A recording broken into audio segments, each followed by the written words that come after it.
Bulan Ramadan bisa dirasakan semua warga, termasuk bagi mereka yang berada di dalam penjara. Kala bulan suci ini tiba, mereka, para tahanan pun mencoba mendekatkan diri sembari berharap ampunan ilahi. Masjid Nurul Iman di dalam rumah tahanan kelas 1 Makassar kini lebih ramai. Ramainya masjid seiring dengan datangnya bulan suci Ramadan. Peribadatan di masjid ini memang ditingkatkan. Warga binaan hingga para napi bergantian mencoba mencari berkah di bulan Ramadan dengan lebih banyak beribadah.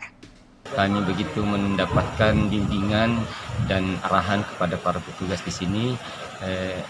Begitu banyak yang kami tidak dapatkan di luar bisa didapatkan di sini.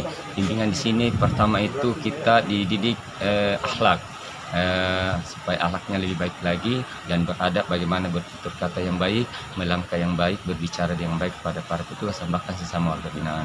Kedua, ilmu-ilmu yang kita dapatkan di sini baik di luar Ramadan sebelum masuk bulan Ramadan itu begitu padat sehingga tempat ini saya jadikan seperti pesantren buat saya sendiri.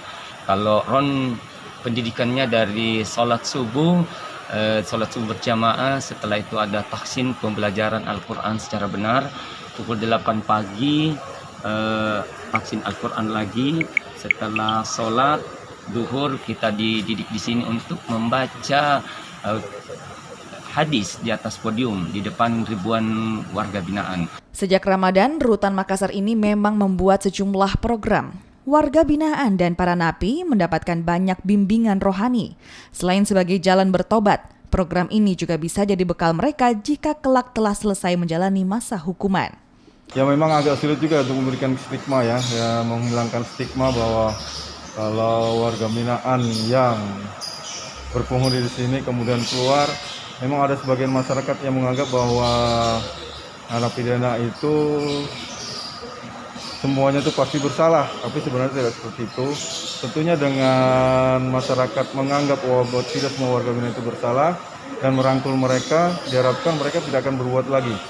Harapannya supaya masyarakat bisa memberikan kesempatan ataupun memberikan penghargaan pada warga binaan untuk jangan sekali menganggap mereka itu semuanya salah.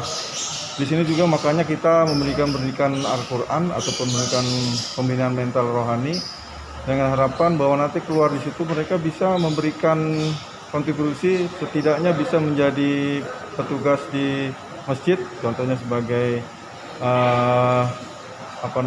tukang azan, ya. Kemudian bisa lagi mungkin imam masjid.